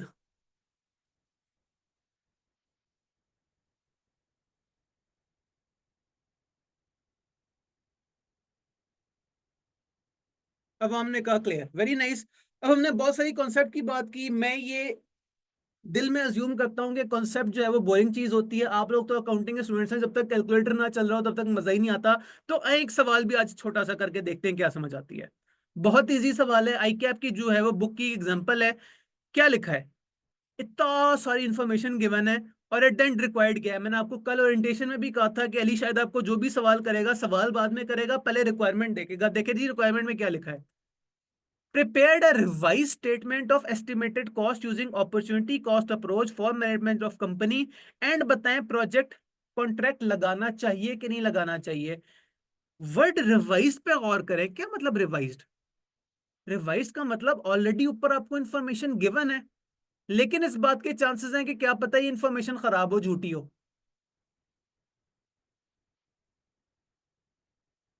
तो लेट्स सी कि क्या हमें ये प्रोजेक्ट लगाना चाहिए कि नहीं। इंतहाई बेसिक्स हम इसके ऊपर जो है वो लगा के देखते हैं कि हमारी जो है वो रेलेवेंट कॉस्टिंग कितने को पानी में है। अब सबसे पहले मैंने रिक्वायरमेंट में पढ़ी, और याद करें कल मैंने आपको सवाल करने के वाले से क्या टिप बताई थी। मैंने कहा था माइंड में एक स्केच होना चाहिए। फिलहाल आपके माइंड में क्या स्केच आना चाहिए? आपने एक revise statement of estimated cost बतानी है, और बताना है जो है वो इंतजामिया को कि प्रोजेक्ट लगाना चाहिए कि नहीं। अब आए, चूंकि ये ज्यादातर लोगों की जिंदगी के कैरियर का जो है वो पहला जो है वो सीएमए का सवाल है, आए कुछ इंतहाई बेसिक्स की बात करते हैं। मैं अज्यूम कर रहा हूं आप में से ज्यादातर लोगों ने जिंदगी में आई कैप का कोई रिटन पेपर दिया है। तो आई कैप का रिटन पेपर आपने दिया है। आई कैप आपको एक आंसर शीट देता है, हर शीट के टॉप पे एक इस तरह के तीन डब्बे बने होते हैं। क्या मैं सही कह रहा हूं?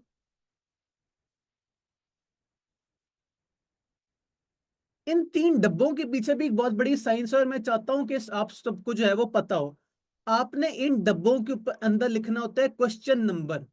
लाइक फॉर एग्जाम्पल, आप क्वेश्चन वन के पार्ट ए का फर्स्ट जो है वो पार्ट कर रहे हैं। कुछ सवालों में पार्ट ए में भी जो है वो पॉइंट वन और टू होता है, रोमन वाला वन टू।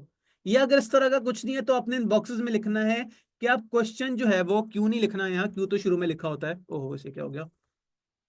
आप क्वेश्चन फाइव का पार्ट बी कर रहे हैं। इसके पीछे लॉजिक क्या होती है? आई कैप ने इस डब्बे क्यों बनाए? ध्यान से सुन लीजिएगा, ये नॉलेज आपके काम आ सकता है। लॉजिक ये होती है कि आई कैप के एग्जामिनर्स जो पेपर चेक करते हैं वो क्वेश्चन वाइज करते हैं, पेपर वाइज नहीं करते। वो ये नहीं करते कि जो है वो मिस्टर मार्कस ऑरेलियस का पेपर उठाते हैं, इसका पहले क्वेश्चन वन चेक करते हैं, फिर टू करते हैं, फिर थ्री करते हैं। टीम्स होती हैं जो कि एक बंदा जो है वो सारा का सारा स्टूडेंट्स का क्वेश्चन वन चेक कर रहा है, एक बंदा सारा का सारा क्वेश्चन टू चेक कर रहा है। और ये जबानी तो होता नहीं। अब आप जो है वो अलग अलग करने बैठ जाएं कि इस वाले क्वेश्चन का जो है वो स्टूडेंट का क्वेश्चन वन पहले पेज पे, इसका जो है वो आठवें पेज पे, उस पर भी बहुत टाइम लगेगा। तो आई कैप जो है वो एक टेक्नोलॉजिकली वाला दायरा है, एक सॉफ्टवेयर है जो कि स्कैन करता है हर आंसर शीट को, और उस स्कैन में जो है वो पेज के टॉप पे इस डब्बे में जो क्वेश्चन नंबर आ रहे होते हैं उन्हें कर लेता है। लाइक फॉर एग्जांपल, आपने सबसे पहले क्वेश्चन स्टार्ट किया क्वेश्चन नंबर 5B। तो सॉफ्टवेयर में चला गया कि भाई ये वाला जो पेज है ना, जो कि स्टूडेंट की आंसर शीट का पेज नंबर वन था, इस पे 5B हुआ हुआ है। ये सॉफ्टवेयर के थ्रू उस वाले एग्जामिनर के पास आपका वो रेलेवेंट पेज चला जाएगा जिसने क्वेश्चन नंबर 5B चेक करना था। इसीलिए टीचर्स ये कह कह के जो है वो परेशान हो जाते हैं कि प्लीज प्लीज प्लीज क्वेश्चन नए पेज से स्टार्ट करना चाहिए। खुदा ना खास्ता अगर आपने क्वेश्चन 5B किया और उसी पेज के नीचे से क्वेश्चन नंबर 4C भी स्टार्ट कर लिया, आपका क्वेश्चन नंबर 4C ठुक गया, वो चेक ही नहीं होगा। और आप खुदा ना खास्ता, अल्लाह ना करे, रिजल्ट वाले दिन कह रहे होंगे मैं तो 100 मार्क्स का पेपर किया, पता नहीं क्यों मेरे से 46 मार्क्स आए हैं। प्लीज क्वेश्चन नए पेज से स्टार्ट कीजिएगा। आपने हमेशा बड़ों से सुना होगा, लेकिन मैंने आज आपको उसके पीछे की लॉजिक भी बता दी कि अगर आप इस तरह पेज के टॉप पे नहीं क्वेश्चन नंबर लिखेंगे तो पेपर चेक ही नहीं, क्वेश्चन चेक ही नहीं होगा, और वो जो है वो सारी आपकी मेहनत जाया हो जाएगी। अब हमने इस चीज को अपने एडवांटेज के तौर पे कैसे यूज करना है? हमने वर्किंग्स करते वक्त, एक मिनट मैं आपको जो है वो बारी बारी बताता हूं। लेट्स अज्यूम कि इस सवाल की दो रिक्वायरमेंट्स थी। रिक्वायरमेंट नंबर ए है prepared a revise statement. Requirement B है कि मशवरा दें कि प्रोजेक्ट लगाना चाहिए कि नहीं लगाना चाहिए। अब यहां से ऑनवर्ड्स मेरे नजदीक बेस्ट तरीका है आई कैप को इंप्रेस करने का और आई कैप से ज्यादा सारे मार्क्स लेने का। अज्यूम मैं कर रहा हूं कि ये आपके क्वेश्चन पेपर का पहला ही क्वेश्चन है जो कि आप करना चाह रहे हैं। आपने अपनी आंसर शीट खोली, टॉप पे लिखा 1A। क्या चाहिए था? सवाल की रिक्वायरमेंट क्या थी? Revised statement of estimated cost. अब आपके पास एक पूरा पेज है जिसके ऊपर आप revise statement of estimated cost करें। कॉमन सेंस कहती है कि बड़ी इजीली एक पेज पे सारी सारी कॉस्टें जो है वो आ जाएंगी। अब रिक्वायरमेंट बी है कि मशवरा दें कॉन्ट्रैक्ट एक्सेप्ट करना चाहिए कि नहीं। एक पूरा पेज छोड़ दें, आई कैप में कागजों की कमी नहीं होगी। लिखें पेज के टॉप पे क्वेश्चन 1 का पार्ट बी। सिर्फ दो लाइनें भी अगर आपने पेज पे लिख दी ना और वो दो लाइनें ठीक है तो आपको फुल मार्क्स मिलेंगे। लेकिन उसके लिए भी कुछ रिक्वायरमेंट्स है, वो भी मैं आपको बताता हूं। रिकमेंडेड, अभी मैंने सवाल पढ़ा भी नहीं है, लेकिन मैंने सिर्फ रिक्वायरमेंट से पता लगाया कि कॉन्ट्रैक्ट शुड बी एक्सेप्टेड और नॉट। कॉमन सेंस कहती है यार सिर्फ दो आउटकम्स हैं, या तो प्रोजेक्ट लगेगा या प्रोजेक्ट नहीं लगेगा। तो एक इंग्लिश का सेंटेंस तो आप लिख ही सकते हैं एडवांस में। रिकमेंडेड, कंपनी का नाम क्या था? एफएल, सॉरी पीएल लिख दिया मैंने।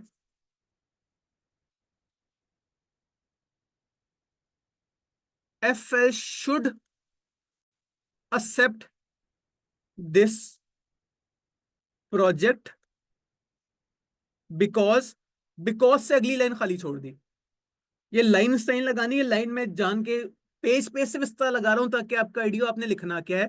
अब कॉमन सेंस कहती है कि यार सिर्फ दो आउटकम है। अगर आपको प्रोजेक्ट एक्सेप्ट करना हुआ तो पहली लाइन एज इट इज लिखी रहेगी और सेकंड लाइन में आप लिख देंगे, यहां मैं एक बॉक्स बना के लिख रहा हूं, because total benefit is greater than cost. Urdu तर्जमा क्या होगा भाई? कंपनी को प्रोजेक्ट लगा लेना चाहिए क्योंकि फायदे ज्यादा है नुकसान कम है। कॉमन सेंस कहती है फायदे ज्यादा और नुकसान कम हो तो चीज अच्छी होती है। और अगर ऑपोजिट हुआ, अगर हमने कैलकुलेशन पार्ट ए में किया और पता लगा कि प्रोजेक्ट बेकार है, तो मुझे बताएं शुड और एक्सेप्ट के बीच में एनओटी नॉट लिखने में कितना को टाइम लगता है, कितनी स्पेस लगती है? आप यहां लिख दें FL should not accept the project because, because से आगे एक लाइन जो आपने खाली छोड़ी थी वहां क्या लिखें? Total cost is greater than benefit. Presentation समझ आ रही है? यकीन माने जितनी इंपॉर्टेंस कैलकुलेशंस की है उतनी ही इंपॉर्टेंट प्रेजेंटेशन की है। आप आई कैप को साफ सुथरा करके प्रेजेंट कर दें, आपको मार्क्स मिल जाएंगे।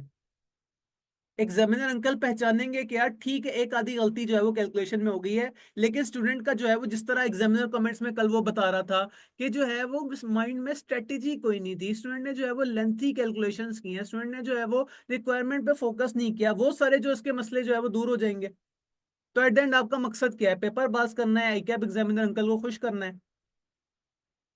तो खुश करने की बहुत सारी टिप्स जो है वो हम साथ साथ सीखते जाएंगे, जिनमें से कुछ वेरी बेसिक्स मैंने आपको समझा दी। अब तक जो हमने सीखा है उसे अगर मैं समराइज करूं, पेज नंबर 1 के ऊपर लिखा 1A, लिख दिया कि करना क्या है, पूरा पेज खाली छोड़ दिया। 1B में गए, ऑलरेडी एडवांस में आधी लाइन लिख दी क्योंकि ये शुड एक्सेप्ट और शुड नॉट एक्सेप्ट तो दोनों केस में कॉमन रहेगा। आगे क्या लिखना है, दो आउटकम हो सकते हैं, मैं आपको एडवांस में दोनों बता दिया है। अब वक्त आ गया कि हम मेहनत करें, हम ईच एंड एवरी जो है वो सवाल के एडजस्टमेंट को पढ़ें और हर एडजस्टमेंट का जो है वो मतलब निकालने की कोशिश करे कि इसका मतलब क्या है। अब पढ़ते हैं सवाल। फजल इंडस्ट्रीज करंटली जो है वो निगोशिएट कर रही है contract to supply product to K mart, a large chain of departmental stores. K mart ने जो है वो 1 ईयर कॉन्ट्रैक्ट जो है वो साइन कर दिया at a lump sum of 19 million. 19 million, lump sum of 19 million. कौन है ये, क्या है ये, क्या लगता है आपका ये? फायदा है, नुकसान है, जुर्माना है, संक कॉस्ट है, अवॉइडेबल कॉस्ट है, रेलिवेंट कॉस्ट है, ये है कौन? मुझे उर्दू तर्जमा करके इसकी कैरेक्टरिस्टिक तो बताएं।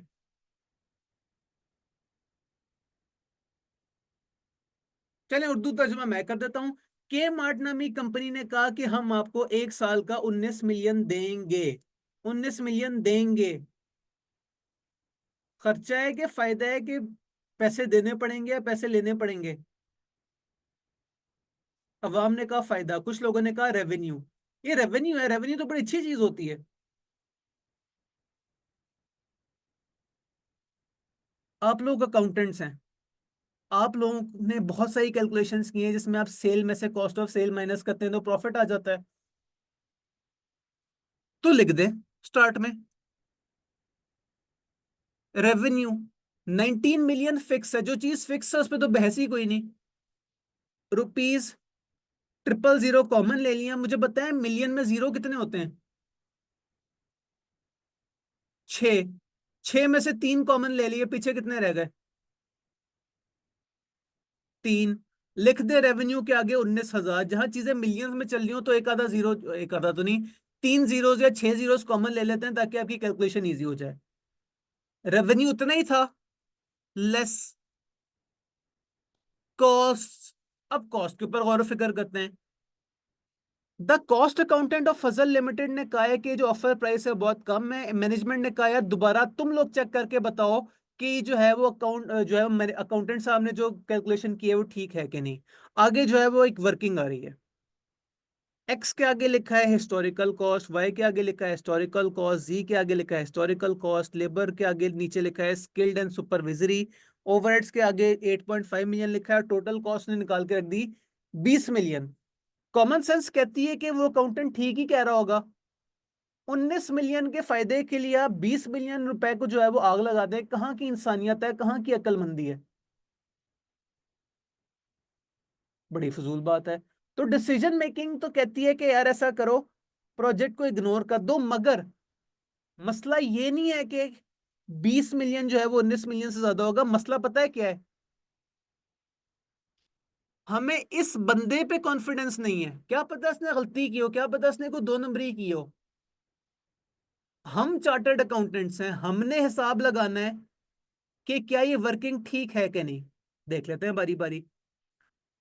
अब ये सवाल इतना कोई इजी है कि उसने बता दिया हर नोट कौन सा नोट कौन से नोट से लिंक करता है, वरना अक्सर सवालों में तो आपको ढूंढना ही पड़ेगा कौन सी चीज किससे लिंक कर रही है। लेकिन जी सवाल इतना इजी था कि उसने बता दिया कि एक्स जो है वो हिस्टोरिक कॉस्ट पे जो है वो 15 लाख का रिकॉर्ड हुआ हुआ है। अगर इंग्लिश में बात करूं तो 1.5 मिलियन का रिकॉर्ड हुआ हुआ है। और आगे नोट लिखा है वन। वन पढ़ते हैं, वन में क्या लिखा है? Material x is available in stock. याद करें आज ही पढ़ा है, जो चीज स्टॉक में अवेलेबल होती है उसके साथ क्या सलूक करते हैं। स्टॉक में अवेलेबल हो, स्टेप 1 क्या था देखते हैं, चीज का रेगुलर यूज है कि नहीं। क्या लिखा है? It has not been use for a regular time because a substitute is currently available for 20% less than the cost of X. क्या मतलब? It has not been use for a long time. बताएं कौन सी category में fall कर रहा है? Regular use या not regular use? Not regular use. Not regular use में क्या करते होते थे? ले जी, एक स्टूडेंट ने ऑलरेडी एडवांस में बताया हुआ है हायर ऑफ। हायर ऑफ में क्या करते थे? हायर ऑफ स्क्रैप वैल्यू या हायर ऑफ अपॉर्चुनिटी कॉस्ट? तो स्क्रैप वैल्यू क्या है? ओहो, स्क्रैप वैल्यू तो लिखी ही नहीं।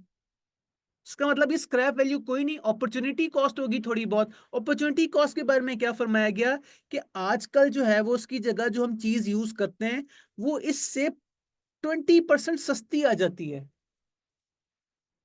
इन अदर वर्ड्स अगर हम एक्स यूज कर लें जो कि हमारे पास स्टॉक में अवेलेबल है, तो उसकी जगह हमें कोई ऐसी चीज यूज करनी पड़ेगी जो कि 20% सस्ती आ जाती है। इन अदर वर्ड्स हमारा 15 लाख की 20% लेस हमारी अपॉर्चुनिटी कॉस्ट होगी, हमें नया मटेरियल लाना पड़ेगा। इन अदर वर्ड्स हमें मटेरियल एक्स पड़ेगा 15 लाख का 20% के डिस्काउंट पे, यानी कि 1.5 मिलियन इंटू 0.8। ओहो, ये मैंने 0.8 क्यों लिख दिया, सवाल तो 20% कह रहा था।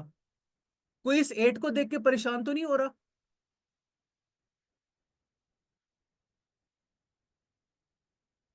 100 में से 20 खा गए तो पीछे 80 रह गया। अब इसे मैं प्रेजेंट किस तरह करूं? 1.5 मिलियन था, अवाम कमेंट्स में कह रही है 1.2 मिलियन।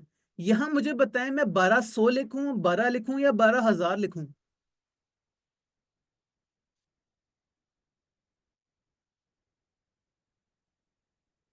एक मिनट, अवाम कंफ्यूज पाई जा रही है। कुछ लोग कहते हैं 1200, कुछ लोग कह रहे हैं 12,000। मैं किसकी मानूं?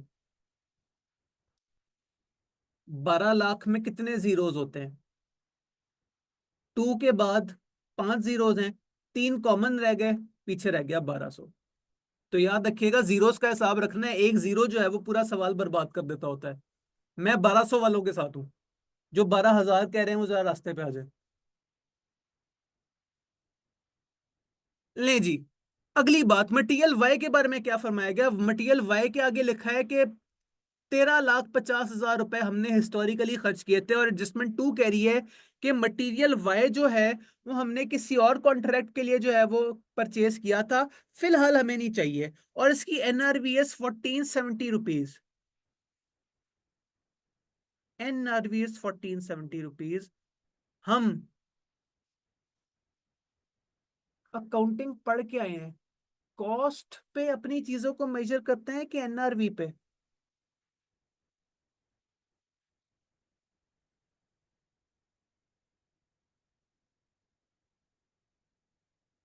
तो अब इस केस में हमारे पास ये जो है वो स्टॉक में अवेलेबल था। हम्म हम अगर इसे इस्तेमाल कर लें तो इसका और कोई यूज भी नहीं है। तो एनआरवी हम इससे सस्ता भी बेच सकते थे। कितना कोई सस्ता ले सकते थे, बेच सकते थे? 1.47 मिलियन। तो हमें क्या बताया गया था? जब कोई चीज यूज में ना हो रेगुलर, हमने इससे लेना है हायर ऑफ स्क्रैप वैल्यू या अपॉर्चुनिटी कॉस्ट। अपॉर्चुनिटी कॉस्ट क्या है? हमारा 1.47 मिलियन का लॉस हो रहा होगा। लिख देते हैं।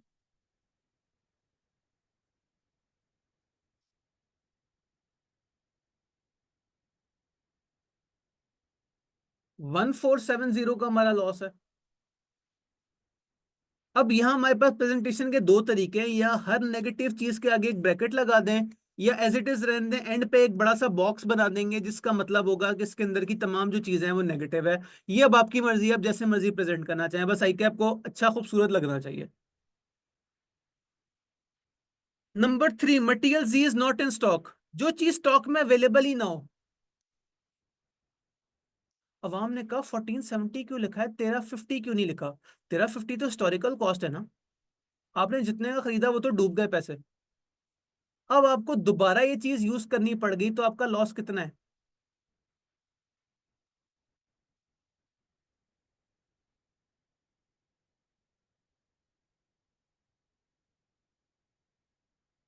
वैसे अगर देखा जाए तो यह एक सियासी जवाब भी दिया जा सकता है।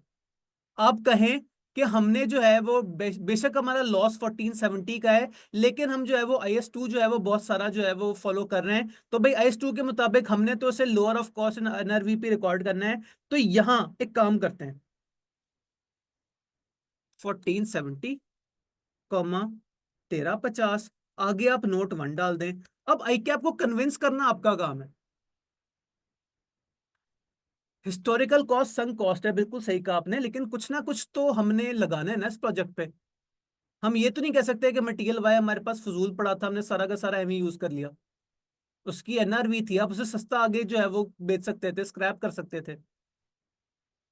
तो यहाँ 1470 को भी जस्टिफाई किया जा सकता है, 1350 को भी किया जा सकता है। बस नोट डाल के आपने खूबसूरत सी इंग्लिश लिखनी होगी, वो आपके हवाले।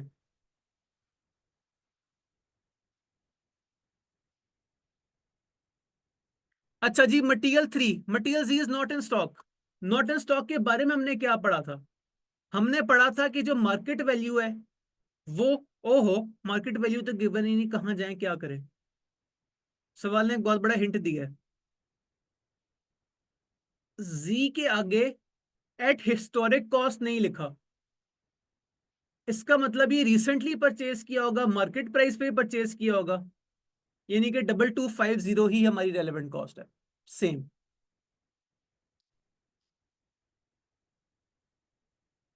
कितना था? 2250।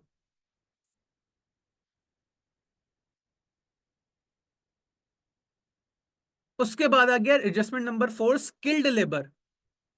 स्किल्ड लेबर के आगे लिखा है 4050।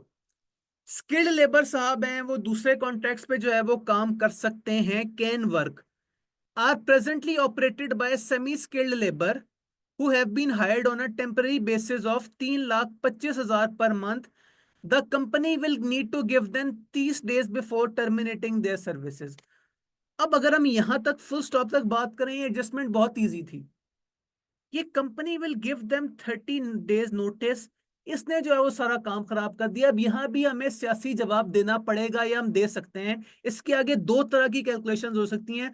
आप आई कैप को अगर जस्टिफाई सही तरीके से कर देते हैं तो आपको दोनों तरीके से फुल मार्क्स मिलेंगे। आइए हम दोनों तरीकों से बात कर लेते हैं। इंटरप्रिटेशन नंबर 1, 3,25,000 पर मंथ है।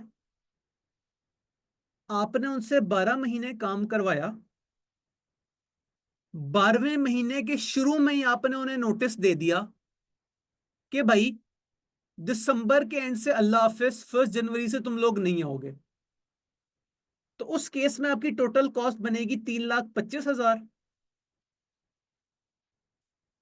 एक इसकी दूसरी इंटरप्रिटेशन भी हो सकती है, 3,25,000 उनकी पर मंथ कॉस्ट है, मल्टीप्लाई बाय 13 है। ये 13 मैंने क्यों लिखा, अब ये आपको आगे जस्टिफाई करना है। स्टोरी मोड सुन के जरा पढ़े। एक मजदूर है, आपने उससे दिसंबर के स्टार्ट में कहा बेटा ये आखिरी महीना है, जनवरी से तुम लोग नहीं आओगे। अब मजदूर इंसान है, वो मजदूर आगे से कहेगा तुम लोग भाड़ में जाओ, मैं कल से ही नहीं आ रहा। लॉजिक समझ रहे हैं? अगले को नाराज भी तो नहीं करना ना, क्या पता मजदूर हड़ताल कर दें। तो इस केस में आप उन मजदूरों से 12 महीने का काम करवाएंगे, 12वें महीने के एंड पे कहेंगे कि भाई अब तुम लोगों का 30 दिन का जो है वो नोटिस पीरियड स्टार्ट हो रहा है, तुम लोगों ने 31 जनवरी से नहीं आना। अब दोनों इंटरप्रिटेशंस वैलिड है, लेकिन आई क्या अंकल को कैसे पता चलेगा आपके दिल में क्या चल रहा है? आपने जस्टिफाई करना है। बहुत सारे ऐसे सवाल होंगे जिस तरह हमारे इस तरह की जो है वो इंटरप्रिटेशन की वजह से हमारा सवाल आई कैप के आंसर से मैच नहीं करेगा। और मैं कहूंगा इसमें कोई भी 1% भी टेंशन वाली बात नहीं है। हमारा मकसद हमारे सॉल्यूशंस को आई कैप से 100% टैली करना तो डे वन से ही नहीं है। हमारा मकसद है कॉन्सेप्ट सीखना।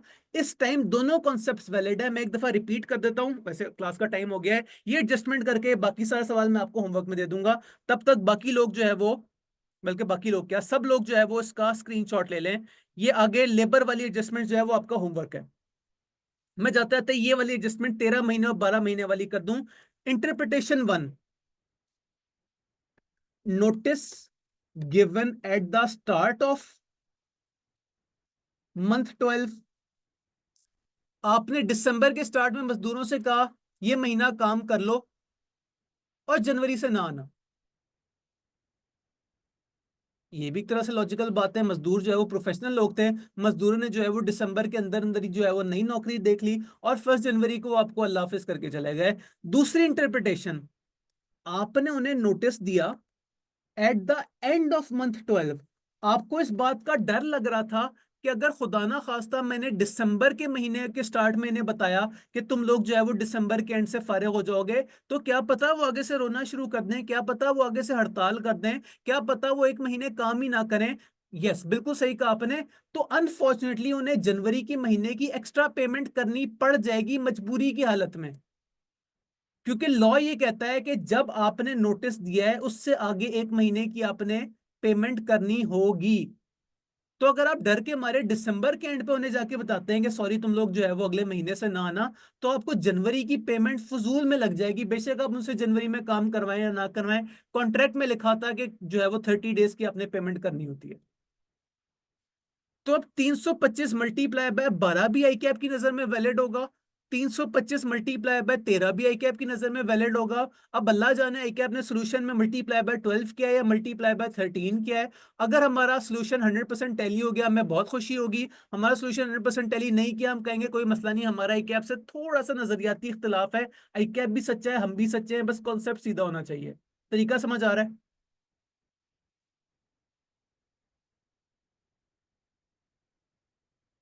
मैंने आपको रिप्लाई कर तो दिया, यस जनवरी की एक्स्ट्रा पेमेंट करनी होगी इस वाले केस में जब आप दिसंबर के एंड पे जो है वो पेमेंट कर रहे हैं।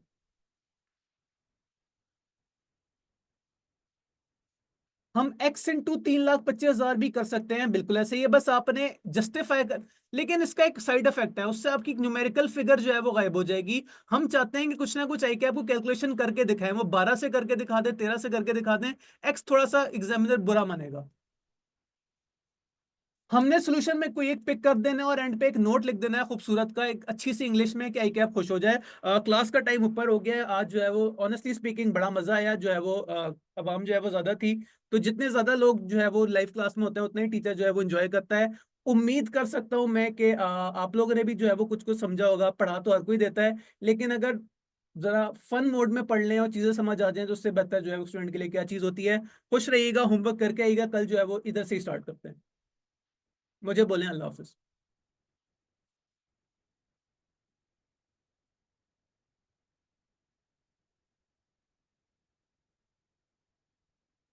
अल्लाह हाफिज।